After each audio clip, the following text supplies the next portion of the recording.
નમસ્કાર વિદ્યાર્થી મિત્રો, જય હિન્દ, જય ભારત. વિદ્યાર્થી મિત્રો, આજે આપણે યુનિટ 6 સ્ટ્રાઇક અગેન્સ્ટ વોર આ યુનિટનો 5મો અને અંતિમ લેક્ચર શીખીને હેલન કેલરની સ્પીચ પૂર્ણ કરશું. 5મો લેક્ચર શરૂ કરીએ એ પહેલાં આપણે ચોથા લેક્ચરના અંતિમ પેરેગ્રાફનું ભાષાંતર જોઈ લઈએ. જેમ જેમ સંસ્કૃતિ વધારે જટિલ બનતી ગઈ, જેમ જેમ જમાનો વધારે આગળ વધતો ગયો, તેમ તેમ કામદારો વધારે ને વધારે ગુલામ બનતા ગયા છે. આજ સુધી તેઓ એ યંત્રો કે જે યંત્રોને તેઓ ચલાવે છે એ યંત્રોના પાર્ટ્સ કરતાં વધારે કંઈ નથી. દરરોજ તેઓ રેલના પાટા, પુલ, ગગનચુંબી ઇમારત, માલગાડી, બોઇલરનો એ ભાગ કે જ્યાં કોલસા નાખવામાં આવે, તબેલો, વહાણની ગોદી ઉપર તાલીમ, રેલના પાટા ઉપર તાલીમ, દરિયાની સપાટી ઉપર અને દરિયાના પેટાળમાં તાલીમ, આ બધી વસ્તુનો સામનો કરે છે. તેઓ ટ્રાફિકમાંથી પસાર થાય છે અને એ કિંમતી ચીજ વસ્તુઓ કે જે આપણું જીવન શક્ય બનાવે છે એ કિંમતી ચીજ વસ્તુઓને એક જગ્યાએથી બીજી જગ્યાએ પસાર કરે છે. અને બદલામાં તેઓનું વળતર શું હોય છે? તો કે એક અપૂરતું વેતન, અવારનવાર ગરીબી, ભાડું અને વેરા ચૂકવવા અને યુદ્ધનું વળતર. હવે આગળ વધીએ. ધ કાઇન્ડ ઓફ પ્રિપેર્ડનેસ એટલે તૈયારી. એ પ્રકારની તૈયારી વિચ ધ વર્કર્સ વોન્ટ કે જે કામદારો ઈચ્છે છે. એ પ્રકારની તૈયારી કે જે કામદારો ઈચ્છે છે is reorganisation and reconstruction of their whole life. એ પ્રકારની તૈયારી કે જે કામદારો ઈચ્છે છે એ તૈયારી તેઓના આખા જીવનની પુનઃરચના અને તેઓના આખા જીવનનું નવીનીકરણ છે. કામદારો એવું ઈચ્છે છે કે એનું જીવન ધોરણ પાયામાંથી બદલવામાં આવે. તો એ પ્રકારની તૈયારી કે જે કામદારો ઈચ્છે છે એ તેઓના આખા જીવનની પુનઃરચના છે. સચ preparedness has never been attempted.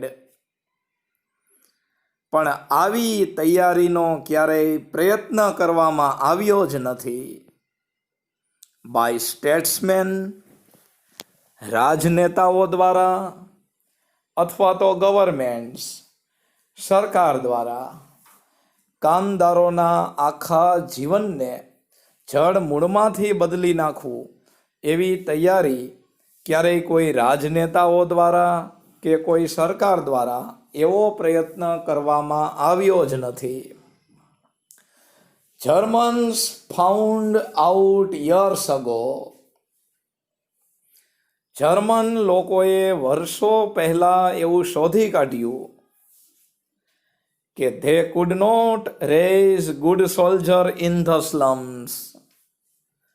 કે તેઓ પછાત વિસ્તારમાંથી, સ્લમ એરિયામાંથી સારા સૈનિકો ઊભા ન કરી શકે.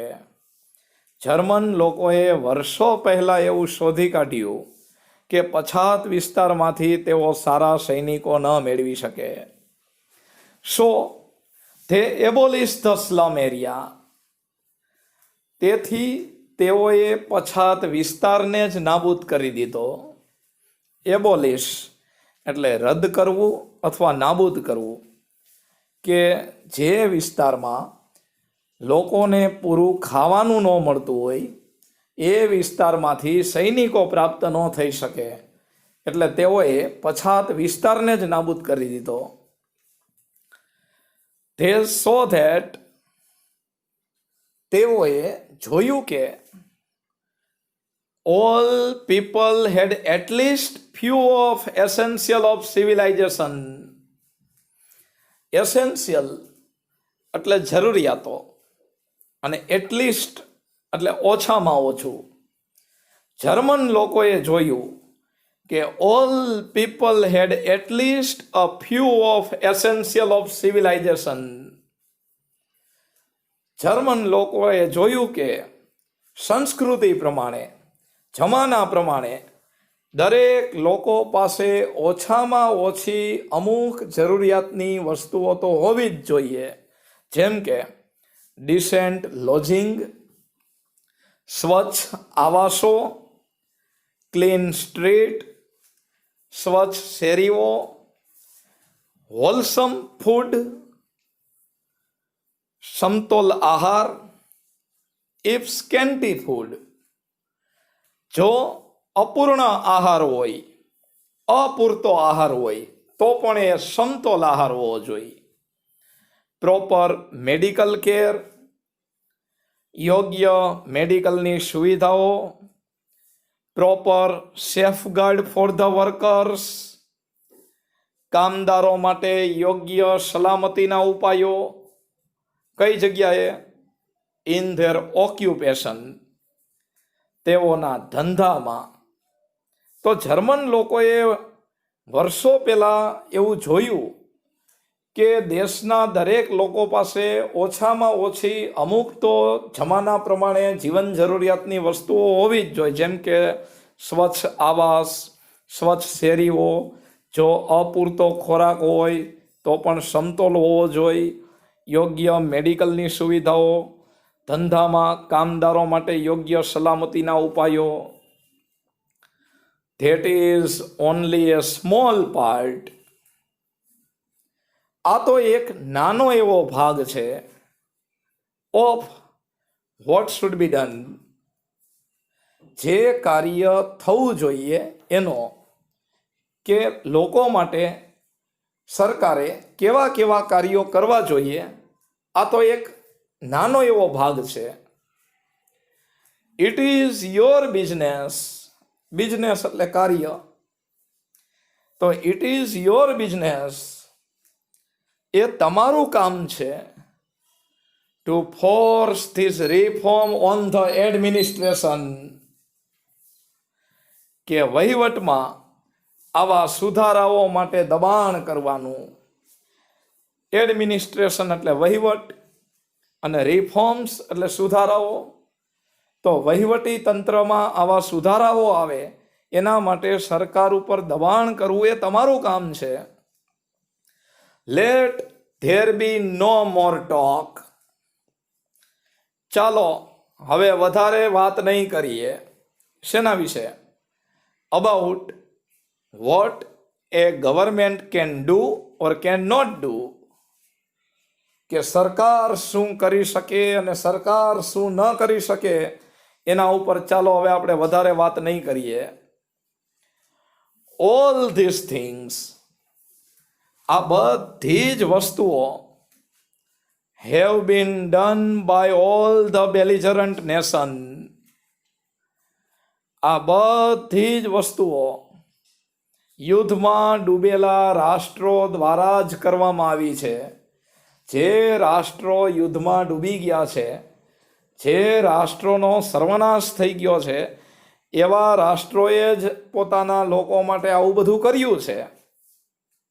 તો all this things have been done by all the belligerent nation in the turmoil of war, કે યુદ્ધની ઉથલપાથલમાં, ઉથલપાથલ એટલે ટર્મોઇલ, યુદ્ધની ઉથલપાથલમાં ડૂબેલા રાષ્ટ્રો દ્વારા આ બધી વસ્તુ કરવામાં આવી છે. એવા રાષ્ટ્રો ડૂબી ગયા હોવા છતાં એના લોકોને એણે સાચવી લીધા છે. Every fundamental industry has been manage better by government than by private corporation. દરેક પાયાના ઉદ્યોગને ફંડામેન્ટલ ઇન્ડસ્ટ્રી એટલે પાયાનો ઉદ્યોગ, દરેક પાયાના ઉદ્યોગને ખાનગી સંસ્થા કરતાં સરકાર દ્વારા વધારે સારી રીતે મેનેજ કરવામાં આવ્યો છે. દરેક પાયાના ઉદ્યોગને ખાનગી સંસ્થા કરતાં સરકાર દ્વારા વધારે સારી રીતે મેનેજ કરવામાં આવ્યા છે. એટલે સરકાર ઉપર આપણે પ્રશ્ન નહીં કરીએ કે સરકાર શું કરી શકે અને સરકાર શું ન કરી શકે. હું જે વાત કરું છું એ અમેરિકાની કરું છું. ત્યાં સરકારનું કામકાજ પ્રાઇવેટ સંસ્થા કરતાં વધારે સારું હોય છે. ઇન્ડિયામાં એનાથી ઉલટું હોય છે. ઇટ ઇઝ યોર ડ્યુટી, એ તમારી ફરજ હોય છે. શેની? ટુ ઇન્સિસ્ટ અપોન મોર રેડિકલ મેઝર. ઇન્સિસ્ટ અપોન એટલે નો, આગ્રહ રાખવો, અને રેડિકલ મેઝર એટલે ક્રાંતિકારી પરિવર્તન. તો it is your duty to insist upon still more radical measure. ઉલટેથી વધુને વધુ ક્રાંતિકારી પરિવર્તનોનો આગ્રહ રાખવો એ તમારી ફરજ હોય છે. It is your business. Business એટલે કાર્ય. ઇટ ઇઝ યોર બિઝનેસ, એ તમારું કાર્ય છે. ટુ સી, એ જોવાનું કે no child is employed in an industrial establishment or mine or store.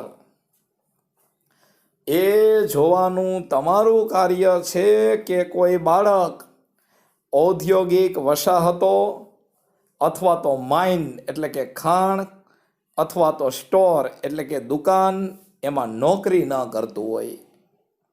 એ જોવાનું તમારું કાર્ય છે કે કોઈ બાળક કોઈ ઔદ્યોગિક કંપની જ્યાં ખાણ ખોદકામ થતું હોય એ જગ્યા કે કોઈ દુકાન કે મોલમાં નાની ઉંમરે બાળ મજૂરી ન કરે, એ જોવાનું તમારું કાર્ય છે.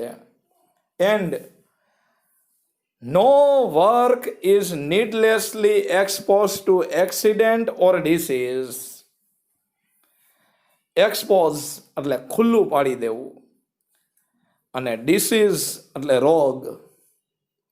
એ જોવાનું તમારું કાર્ય છે કે no work is needlessly expose to accident or disease. એ જોવાનું તમારું કાર્ય છે કે કોઈ કાર્ય બિનજરૂરી રીતે એટલે કે નીડલેસલી, કોઈ કાર્ય બિનજરૂરી રીતે અકસ્માત તરફ કે રોગ તરફ ખુલ્લું ન પડે. એ જોવાનું તમારું કાર્ય છે કે કામદારો એવા કાર્ય ન કરે કે જેમાં એનો અકસ્માત થાય કે જે કાર્ય કરવામાં એને રોગ થાય. ઇટ ઇઝ યોર બિઝનેસ, એ તમારું કાર્ય છે. To make them give you clean cities, કે તેઓ તમને ક્લીન સિટી આપે. એ જોવાનું તમારું કાર્ય છે કે સરકાર તમને સ્વચ્છ શહેરો આપે. એટલે સ્વચ્છ શહેરો કેવા? તો કે ફ્રી ફ્રોમ સ્મોક, ધુમાડાથી મુક્ત, ફ્રી ફ્રોમ ડર્ટ, ધૂળથી મુક્ત, ફ્રી ફ્રોમ કન્જેશન, ભીડ ભાડથી મુક્ત, ટ્રાફિકથી મુક્ત, ધૂળથી મુક્ત, ધુમાડાથી મુક્ત એવા સ્વચ્છ શહેરો સરકાર તમને પૂરા પાડે. એ જોવાનું તમારું કાર્ય છે. એના માટે સરકાર ઉપર દબાણ કરવું એ તમારું કાર્ય છે. ઇટ ઇઝ યોર બિઝનેસ, એ તમારું કાર્ય છે. To make them pay you A living veg, કે તેઓ તમને લિવિંગ વેજ ચૂકવે. લિવિંગ વેજ એટલે જીવવા માટે નક્કી કરેલું વેતન, લઘુત્તમ વેતન. એ જોવાનું તમારું કામ છે કે એ લોકો તમને એટલું વેતન તો આપે જ કે જેથી કરીને તમારી જીવન જરૂરિયાતની વસ્તુઓ તમે પ્રાપ્ત કરી શકો. It is your business to see, એ જોવાનું તમારું કામ છે કે ધીસ કાઇન્ડ ઓફ પ્રિપેર્ડનેસ, કે આ પ્રકારની તૈયારી is carried into every department of the nation. એ જોવાનું તમારું કાર્ય છે કે આ પ્રકારની તૈયારી દેશના દરેક ડિપાર્ટમેન્ટમાં થાય. ક્યાં સુધી? તો કે until everyone has a chance to be well born. ત્યાં સુધી કે જ્યાં સુધી દરેક વ્યક્તિને સારી રીતે જન્મવાની તક ન મળે, સારા પરિવારમાં જન્મવાની તક ન મળે. અને દેશના દરેક નાગરિકને સારા પરિવારમાં જન્મવાની તક ક્યારે મળે? જ્યારે દેશમાં ગરીબ જ ન હોય. તો એ જોવાનું તમારું કાર્ય છે કે આવી તૈયારી દેશના દરેક ડિપાર્ટમેન્ટમાં થાય, ત્યાં સુધી થાય જ્યાં સુધી દરેક વ્યક્તિને સારી રીતે જન્મવાની તક ન મળે, વેલ નરીશ, સારું પોષણ મેળવવાની તક ન મળે, રાઇટલી એજ્યુકેટેડ, શિક્ષિત વ્યક્તિ બનવાની તક ન મળે, intelligent and serviceable to the country, દેશ માટે બુદ્ધિશાળી અને સેવાભાવી નાગરિક બનવાની તક ન મળે, ત્યાં સુધી આવી તૈયારી થવી જોઈએ કે દરેક વ્યક્તિને આ બધી તક મળે કે સારા પરિવારમાં વ્યક્તિ જન્મે, એને સારું પોષણ મળે, શિક્ષણ મેળવવાનો અધિકાર મળે, બુદ્ધિશાળી વ્યક્તિ બને, સેવાભાવી વ્યક્તિ બને. Strike against all ordinance. એ બધા જ વટહુકમો સામે હડતાલ પાડો. ઓર્ડિનન્સ એટલે વટહુકમો. Strike against all ordinance, laws and institution. એ બધા જ વટહુકમો, કાયદાઓ અને સંસ્થાઓની સામે હડતાલ પાડો. That continue the slaughter of peace. કે જે શાંતિની હત્યા કરવાનું ચાલુ રાખે છે, જે શાંતિ થવા જ નથી દેતા. And continue the cruelty of war. અને યુદ્ધની ક્રૂરતા આચરે છે. એવા દરેક વટહુકમો, કાયદાઓ, સંસ્થાઓની સામે હડતાલ પાડો છે, શાંતિની હત્યા કરે છે અને યુદ્ધની ક્રૂરતા આચરે છે. સ્ટ્રાઇક અગેન્સ્ટ વોર પાઠનું ટાઇટલ આવ્યું હવે. એ યુદ્ધની સામે હડતાલ પાડો. બીકોઝ, કારણ કે, ફોરનો સમાનાર્થી, કારણ કે વિધાઉટ યુ, તમારા વગર, નો બેટલ્સ કેન બી ફોટ, કે કોઈ યુદ્ધ લડી શકાશે નહીં. એ યુદ્ધની સામે હડતાલ પાડો. યુદ્ધ કરવા માટે સરકારને ના પાડી દો, કારણ કે તમારા વગર તો સરકાર કોઈ પાસે યુદ્ધ કરાવી જ નહીં શકે. Strike against manufacturing scrap, gas bombs and all other tools of murder. ઉત્પાદિત થતો ભંગાર, ઓજાર, પછી ગેસ બોમ્બ અને મર્ડર કરે એવા બીજા બધા ટૂલ્સ, ખૂન કરવામાં વપરાતા સાધનો, એની સામે હડતાલ પાડો. જો આવા સાધનોનું ઉત્પાદન જ નહીં થાય તો યુદ્ધ જ નહીં થાય. બંદૂકનું ઉત્પાદન થાય, તલવારનું ઉત્પાદન થાય તો જ યુદ્ધ કરવાનું મન થાય. Strike against preparedness. એ તૈયારીની સામે હડતાલ પાડો. ધેટ મીન્સ ડેથ, કે જે તૈયારીનો અર્થ જ મૃત્યુ થાય. And misery to million of human being. અને લાખો માનવોનું દુઃખ થાય. એ તૈયારીની સામે હડતાલ પાડો. જે તૈયારીનો અર્થ જ મોત થાય અથવા લાખો માનવોનું દુઃખ થાય, તો એવી કોઈ તૈયારી જ ન થવા દો કે જેનાથી વ્યક્તિઓ મોતને ઘાટ ઉતરી જાય. અત્યારે હાલમાં પણ દુનિયામાં બે દેશ, અઝરબૈજાન અને આર્મેનિયા વચ્ચે યુદ્ધ થઈ રહ્યું છે, જેના પરિણામો ખૂબ જ ભયંકર છે. મિત્રો, યુદ્ધથી કોઈ સમસ્યાનો ઉકેલ નથી આવતો. શાંતિ એ જ જીવન જીવવાનો ઉત્તમ માર્ગ છે. આગળ વધીએ. Be not dumb, obedient slaves in the army of destruction.